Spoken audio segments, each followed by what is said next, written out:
ఈశాని సుతునిచ్చి గంగ జనిన ఎరిగి తనయు నిమ్మి తోడుకొనుచు నిధిగన్న పేదయోబోలే సంతసిల్లి భూమి భూండు. కటిక పేదవాడికి గొప్ప నిధి దొరికింది అనుకోండి, ఎంత సంతోషపడిపోతాడు. అంత సంతోషపడిపోయాట. ఎందుకని? పిళ్ళై ఒంటరితనంలో ఉన్నాడు. 7 కొడుకులు వెళ్ళిపోయారు. ఎందుకు చంపేసిందో? చంపేసిందంటే గంగలో పడేసింది. లౌకికంగా అంతేగా. 8వ పిల్లవాడు దక్కాడు, యోగ్యుణ్ణి చేస్తానని తీసుకుపోయింది. భార్య లేదా? ఉంది. పిల్లలు లేరా? ఉన్నారు. బ్రతికున్న కొడుకు లేడా? ఉన్నాడు. తాను తక్కువవాడా? మహానుభావుడు శంతనుడు. కానీ కొడుకు దగ్గర లేడు ఊరట పొందడానికి, భార్య పక్కన లేదు. కాబట్టి ఏదో తెలియని ఏకాంతం, తెలియని దిగులు మనసు యందు ఉంటాయా? ఉండవా? మనుష్య సంబంధాలని ఉంటాయి కదండి. లోకంలో ఐశ్వర్యం అంటే డబ్బొక్కటేనా? కాదు. నాన్నగారి కాళ్ళు పట్టడానికి నాన్నగారి దగ్గర ఉండడం ఐశ్వర్యం. అమ్మకి తలకాయ నిప్పెడితే అమ్మ తలనొప్పి పెట్టిందా అని అమ్మ తలకి కాస్త ఔషధాన్ని అనులేపనం చేయడానికి అమ్మ పక్కన ఉండడం ఐశ్వర్యం. తన కొడుకుని తొడ మీద కూర్చోపెట్టుకుని తన కొడుకుతో మాట్లాడడం ఐశ్వర్యం. తన బిడ్డలతో కలిసి తాను అన్నం తినడం ఐశ్వర్యం.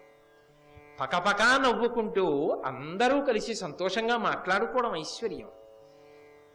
ఎంత పెద్దవాడైపోయినా అన్నగారు, తమ్ముడు, అక్క చెల్లెళ్ళు అందరూ కలిసి కూర్చుని చిన్ననాటి విశేషాలు చెప్పుకుని పక నవ్వుకుని చిన్నపిల్లలు అయిపోతే, జీవిత మధ్య భాగంలో కదా ప్రవేశించిన వాళ్ళు ధర్మపత్నులు.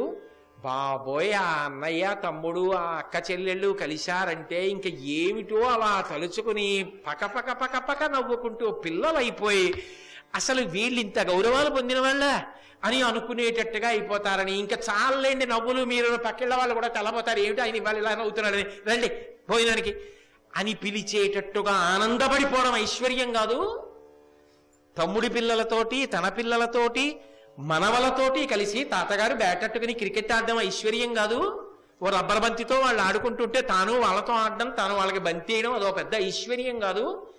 డబ్బు ఒక్కటి సంపాదించి బ్యాంకులో వేయడం ఐశ్వర్యమా?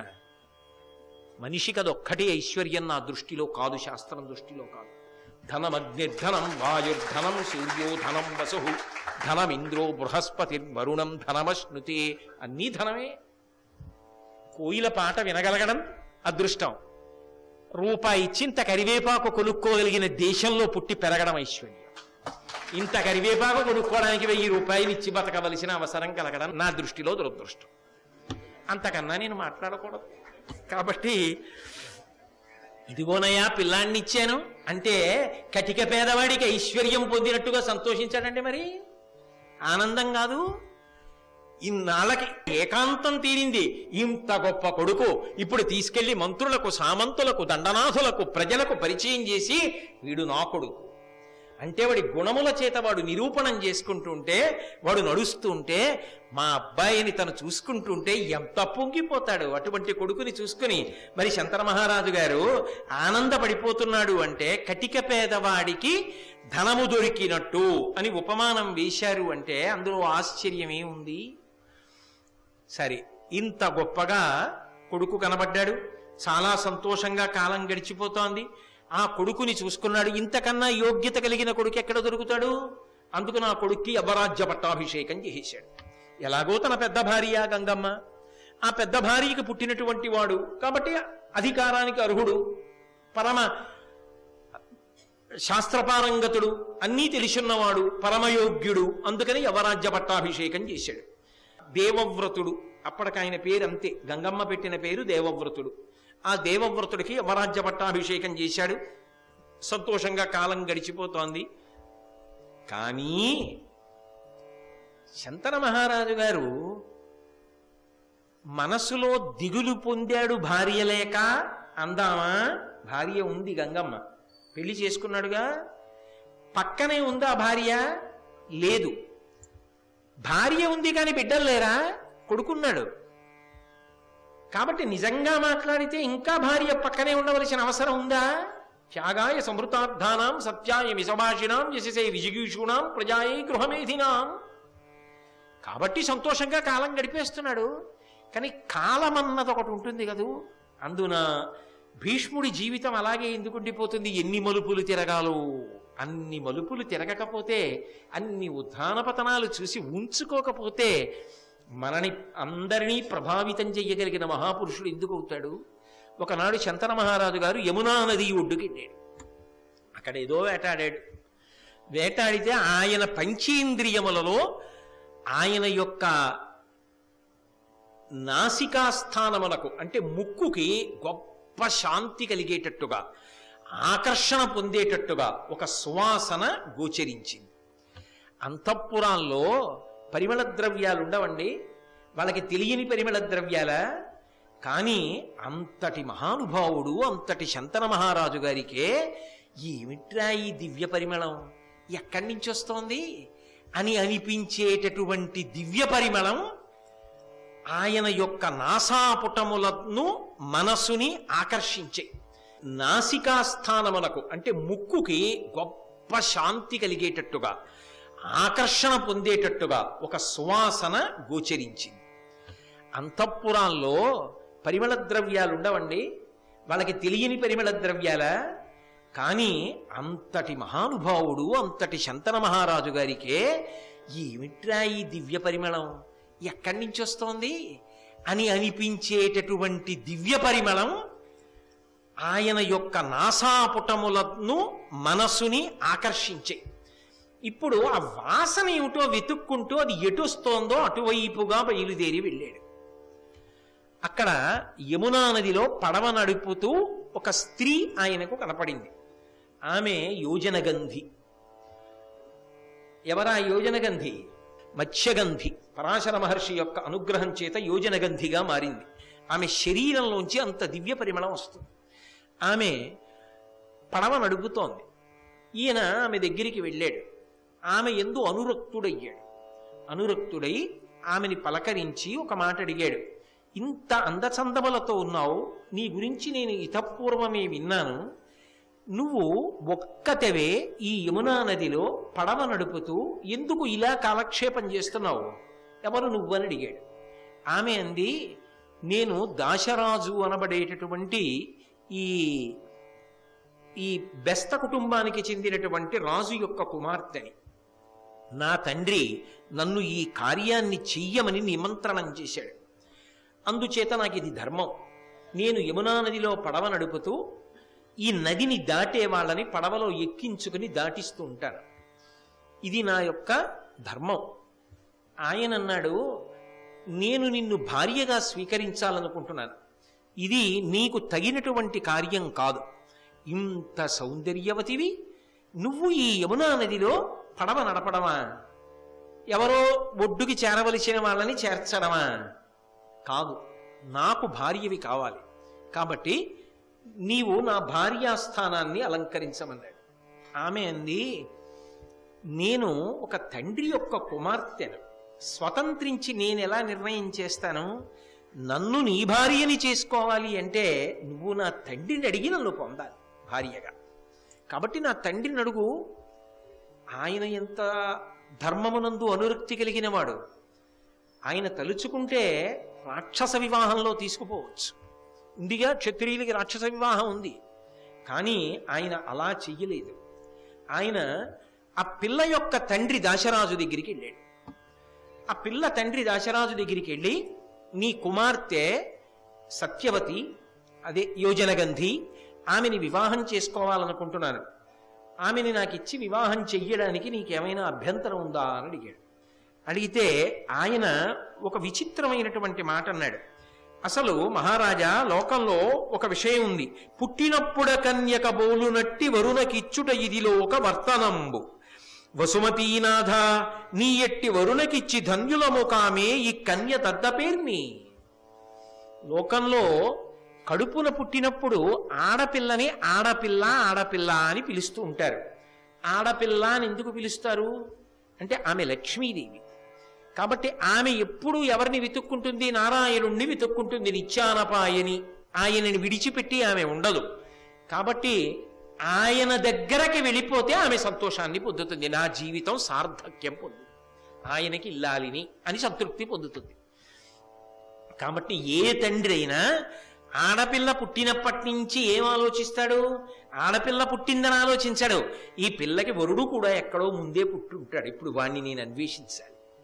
అన్వేషించి వాణ్ణి వెతికి పట్టుకొచ్చి వీళ్ళిద్దరినీ కలపాలి. కలిపి ఈమెని ఆయన పక్కన చేర్చేస్తే అమ్మయ్యా నేను కృతకృత్యుడనైపోతాను, భద్రమైన స్థానంలో నా కుమార్తెని పెట్టేశాను అని ప్రతి తండ్రి అనుకుంటాడు కదా శంకర మహారాజా. కాబట్టి పుట్టినప్పుడ కన్యక బోలు నట్టి వరుణకిచ్చుట ఇది లోకవర్తనంబు. లోకంలో సహజమైన విషయం, ఆడపిల్లని ఎవరైనా సరే అల్లుడి దగ్గర చేర్చేస్తారు. అల్లుడి దగ్గరికి చేరిపోయిన తర్వాత తండ్రి బెంగ పెట్టుకోడు. ఇంకా కూతురు బెంగ లేకుండా ఎలా ఉంటుందండి? కడుపున పుట్టిన పిల్ల మీద ఉంటుంది. కానీ ఆ అల్లుడు ప్రయోజకుడు సమర్థుడు అయినప్పుడు ఇంకా తండ్రి నా కూతురు చాలా రోజులైంది అని బెంగ పెట్టుకోవాలేమో, కానీ అసలు బెంగ పెట్టుకోవాల్సిన అవసరం ఉండదు. ఇంకా ఎక్కడో సముద్రాలు దాటి వెళ్ళిపోనివ్వండి, ఖండాంతరములకు వెళ్ళిపోనివ్వండి, పరమ సంతోషంగా తండ్రి చేయి మడిచి తలపెట్టుకుని నిద్రపోతాడు. ఎందుకు నిద్రపోతున్నాడు? ఒక్కటే ధైర్యం, నా అల్లుడు సమర్థుడు, నా అల్లుడి చేతికిచ్చి పంపించాను, ఈగ వాలదు, నా కూతురును అలా కాపాడుకోగలిగిన సమర్థుడు నా అల్లుడు. తండ్రి సంతోషంగా బతికేస్తాడు. కాబట్టి ఆడపిల్ల పుట్టింది అంటే ఆడపిల్ల అక్కడ శాంతి పొందుతుంది, అక్కడికి వెళ్ళిపోవాలనుకుంటుంది. ఏదో ఒకనాడు అక్కడికి చేరిపోయి ఆమె కృతార్థురాలవుతుంది, చేర్చి తండ్రి కృతార్థుడవుతున్నాడు. కాబట్టి పిల్లనివ్వద్దు. వసుమతీనాథ, ఓ భూనాథ, ఓ మహారాజా, నీ ఎట్టి వరుణకిచ్చి ధన్యులము కామె ఈ కన్య దద్దపేర్మి. నీ వంటి మహారాజు, ఇంతటి తేజోమూర్తి, ఇంతటి ధర్మాత్ముడవు, నీకు కూతుర్నివ్వడం నాకు సంతోషం కదా. కాబట్టి ఇవ్వడానికి నాకు అభ్యంతరం ఏముంటుంది? తప్పకుండా నీకు నా కుమార్తెనిచ్చి వివాహం చేస్తాను. కానీ ఒక్క చిన్న కోరిక ఉంది, ఆ కోరిక తీర్చవలసి ఉంటుంది. ఏం కావాలి? ధర్మబద్ధమైతే తీరుస్తానన్నాడు. నువ్వు ఏమడుగు ఇచ్చేస్తాను అనలేదు శంకర మహారాజు గారు. అది ధార్మికమైతే నేను తీరుస్తాను తప్ప, నేను నీ కూతురు మీద మనసు పడ్డాను కాబట్టి నువ్వు ఏమడిగినా ఇస్తాను అని శంకర మహారాజు గారు అనలా. దాశరథుడు అన్నాడు, భూపాల, నీకు ఈ కోమలి వలన పుట్టిన సుతుడు నీ పరోక్షంబున రాజుగావలే నిమ్మినిట్లీగ నోపుదేయనిన శంతనుండు గాంగేయు యువరాజు తలచి ఈ పలుకు తక్కగా నుండు వేడుమ ఇచ్చదననిన. ఎవరైనా ఆడపిల్లని ఇచ్చినప్పుడు ఆ పిల్లకి పుట్టిన సంతానం గురించి కూడా ఆలోచన చేస్తారుగా.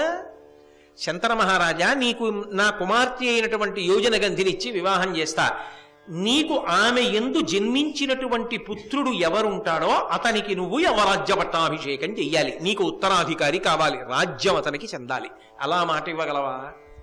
దాశరథుడు అన్నాడు, భూపాల, నీకు ఈ కోమలి వలన పుట్టిన సుతుడు నీ పరోక్షంబున రాజుగావలే నిమ్మినిట్లీగ నోపుదేయనిన శంతనుండు గాంగేయు యువరాజు తలచి ఈ పలుకు తక్కగా నుండు వేడుమ ఇచ్చదననిన.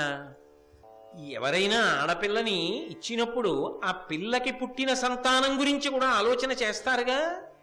శంకర మహారాజా, నీకు నా కుమార్తె అయినటువంటి యోజన గంధినిచ్చి వివాహం చేస్తా, నీకు ఆమె యందు జన్మించినటువంటి పుత్రుడు ఎవరుంటాడో అతనికి నువ్వు యవరాజ్య పట్టాభిషేకం చెయ్యాలి, నీకు ఉత్తరాధికారి కావాలి, రాజ్యం అతనికి చెందాలి. అలా మాట ఇవ్వగలవా? అనగానే శంకర మహారాజు గారికి తాను యవరాజ్య పట్టాభిషేకం భీష్ముడికి చేసి ఉన్నాడు ఇప్పటికే. ఆయన పరమయోగ్యుడు, పెద్ద భార్య గంగమ్మ, ఆ గంగమ్మ యొక్క కొడుకు. ఇప్పుడు తాను యోజన గంధి మీద మనసు పడ్డాడని ధర్మాన్ని పక్కన పెట్టేసైనా సరే అలాగే ఇస్తానని ఈమెని వివాహం చేసుకుని కొడుకు పుట్టిన తరువాత ఎలా పదవీచ్యుతుడిని చేస్తాడు భీష్ముడిని? ధర్మ వ్యతిరేకంగా ధర్మానికి పెద్దపీట వేశాడు, తన మనసులో ఉన్న కోర్కెని తొక్కేశాడు. అది ధర్మం అంటే. ఆయన అన్నాడు, కుదరదు, నేను ఇవ్వను. ఈ వరాన్ని ఇవ్వడం ఒక్కనాటికి కుదిరేటటువంటి విషయం కాదు. ఎందుచేత అంటే నాకు ఇప్పటికే ఒక కుమారుడు ఉన్నాడు. మహారాజులు ఒక కుమారుడు ఉన్నప్పటికీ వివాహం చేసుకుంటారు.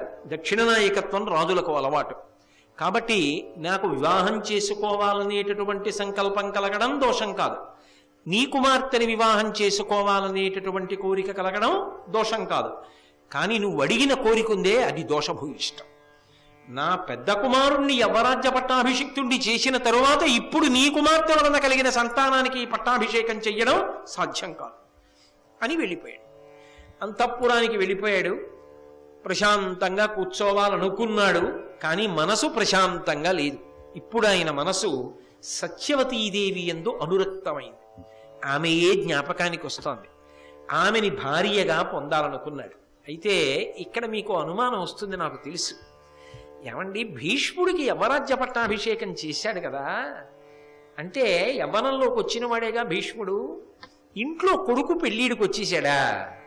తనకి భార్య ఉందా? కొడుకు పుట్టేశాడా? పుట్టేసిన వాడికి ఆ సత్యవతీదేవి మీద మనసు పుట్టిందా? పోనీ పుట్టింది. దక్షిణ నాయకత్వం రాజులకు అలవాటు. పుట్టినవాడికి అంత మనసు మరల్చుకోలేకుండా, అయ్యో ఈ భీష్ముడు అడ్డొచ్చాడే, వీడికి యవరాజ్య పట్టాభిషేకం అయిపోయిందే, ఆ దాశరాజు కోరిక తీర్చలేకపోయాని, సత్యవతీదేవి నాకు భార్య కాలేకపోయిందే అన్న బెంగతో, అదే ఆలోచనతో రాజ్య పరిపాలన పక్కన పెట్టేసి ఒక్కడు అంతఃపురంలో కూర్చుని చెక్కిట చెయ్యి చీర్చి అలా ఏదో ఆలోచిస్తూ బెంగ పెట్టుకుని అనుకుంటూ అటు ఇటు తిరుగుతూ ఉండడం న్యాయమా, ధర్మమా? అసలు అలా ఉండొచ్చా? అథవా ఆయన తలుచుకుంటే ఇంతోటి దాశరాజుని నిగ్రహించలేడా? నోరు మోయి అని ఓడించి తీసుకుపోలేడా పిల్లని? పోని ఆయనే పెళ్లి చేసుకోవాలనుకుంటే యోజనగంధి కన్నా అందగత్తెలు లోకంలో దొరకరా? ఈమె ఎందే అంత మనసు పెట్టుకుని ఉండిపోవాలా? మీరు ఒక్కటి జ్ఞాపకం పెట్టుకోండి, పైన శాపం ఉంది. ఎందుకని? దేవవ్రతుడు దీర్ఘాయుష్మంతుడు కావాలి. అన్నిటికన్నా పెద్ద మలుపు ఉంది శాపంలో. ఆయన సంతానము లేనివాడు కావాలి. ఆ మలుపు తిరగాలి అంటే శంతన మహారాజు గారి మనసు సత్యవతీదేవి మీద నిలబడిపోవడం వినా మార్గం లేదు. కథ మలుపు తిరగవలసిందే. అంటే ఒక బ్రహ్మర్షి ఇచ్చిన శాపము ఆయన నోటి వెంట వచ్చిన వాక్కు కాలమును ఎలా శాసించి కథని మలుపు తిప్పుతోందో చూడండి. తండ్రి గారు ఎందుకు ఉత్సాహంగా లేడు? ఈ మధ్య మాట్లాడటం లేదు, సభ తీర్చట్లేదు, పరిపాలన మీద అనురక్తి చూపించట్లేదు, ఎవరిని పలకరించట్లేదు, ఏకాంతంలో ఉంటున్నాడు. పిల్లవాడు కదూ దేవవ్రతుడు. ఆయన మనసుకి తట్టే కారణాలు ఏముంటాయి? ఆయన మనసుకి ఏ ఆలోచన వస్తుంది? నాన్నగారికి ఎక్కడైనా శత్రువులు ఉన్నారా? వాళ్ళు ఏమైనా బలపడుతున్నారా? అలా బలపడుతున్నారనడానికి ఆధారం లేదే. నాన్నగారికి శత్రువులు ఏమిటి? నేనున్నాను కదా. అలా ఎవడైనా తలెత్తితే ఊరుకుంటానా? మట్టు పెట్టేను. అయినా నాన్నగారే చాలు అంతటి పరాక్రమవంతుడు. మరి దేనికి బెంగ పెట్టుకుంటున్నారు నాన్నగారు? ప్రజలందరూ సంతోషంగా ఉన్నారు కదా. పోనీ వర్షాలు పట్టం లేదా? పాడి పంట సక్రమంగా లేదా? ప్రజలు సంతోషంగా లేరని బెంగ పెట్టుకున్నాడా? అవేం లేవుగా. అంటే ఓ పిల్లవాడి మనసుకి ఏవి తట్టే అవకాశం ఉంటుందో అవే ప్రశ్నలుగా తండ్రిని అడిగాడు. అంతకన్నా అడిగాడు అనుకోండి, అందంగా ఉంటుందా? ఔచిత్యం ఉంటుందా? ఔచిత్యం ఉండదు. ఆ పిల్లవాడి మనసుకి ఎంత తట్టాలో అంతే తట్టి అవే ప్రశ్నగా అడిగాడు. నాన్నగారు ఎందుకండి రావట్లేదు పరిపాలనకి? ఎందుకండి సభ తీర్చట్లేదు? భవదభిరక్షిత క్షితికి బాధయునర్పగనోపునట్టి శాస్త్రమని వహంబులేదు. వసుధా ప్రజకెల్లా అనంత సంతతోత్సవములు రాజులెల్ల అనిశంబు విధేయుల నీకు ఇట్లు మానవ వృషభేంద్ర ఈలోకో మన పరితాపము పొందియుండగా. నాన్నగారు ఎందుకండి మీ ముఖం అంత బాధగా ఉంది? ఎందుకండి మీరు మాట్లాడటం లేదు? మీరు రక్షిస్తున్నటువంటి ఈ భూమి ఉన్నదే, ఈ రాజ్యం ఉన్నదే, దీన్ని కబళించేటటువంటి ఆలోచన చెయ్యగలిగినటువంటి శత్రువు ఎవడు లేడు కదా. అసలు అటువంటి ఆలోచన కూడా ఎవడు చెయ్యలేడు కదా. అన్నిటికన్నా మీ పరిపాలనలో ప్రజలందరూ ఇంత సంతోషంగా ఉన్నారు కదా నాన్నగారు. సామంతరాజులందరూ మీకు విధేయులై ఉన్నారు కదా. ఇంకా మీరు బెంగ పెట్టుకోవడానికి ఏముంది నాన్నగారు? దేనికి బెంగ పెట్టుకుంటున్నారు? ఎందుకు అలా ఉంటున్నారు అని అడిగాడు. పిల్లవాడి మనసులో ఎంత ఆలోచన వస్తుందో అంత ఆలోచనే వచ్చింది. వయస్సుకి ఒక పరిపక్వత, వయస్సుకు ఒక పరిణతి ఉంటాయి కదా. ఎంత శాస్త్రబలం ఉన్నా ఆ పరిణతితోటే అడిగాడు. లేకపోతే సహజత్వం ఎక్కడుంది? ఈ ప్రశ్న అడిగితే ఒక తండ్రి కొడుకుతో ఏమని మాట్లాడాలి? ఏమని చెప్పాలి? నాకు సత్యవతీదేవి యందు మనసు తగులుకుందిరా, ఆమెని పెళ్ళాడాలని ఉందిరా అని పెళ్లి చేయవలసిన కొడుక్కి తండ్రి చెప్తాడా? మాట్లాడచ్చా? అందుకని తండ్రి అని ఒక నిట్టూర్పు విడిచి కాసేపు ఇలా కళ్ళు మూసి ఎలా వీడితో మాట్లాడాలి, ఎలా చెప్పాలి ఇప్పుడు ఈ విషయం చెప్పకుండా దాటేసి ఎన్నాళ్ళు ఇలా ముఖం చాటేసుకు తిరుగుతాడు? జవాబు చెప్పాలి. కానీ చెప్పేటప్పుడు ఎలా చెప్పాలి? కొడుకుతో మాట్లాడుతున్న వైనం పరమ సున్నితమైన అంశం. ఇది మాట్లాడితే ఇంత గొప్ప నాన్నగారు ఇంత బేలా అని కొడుకు అనుకోకూడదు. తర్వాత భారతం చదువుకున్న వాళ్ళు అనుకోకూడదు. చెప్పేవాడు సిగ్గుపడవలసిన అవసరం రాకూడదు. సర్వం శ్రీ ఉమామహేశ్వర పరబ్రహ్మార్పణమస్తు. స్వస్తి.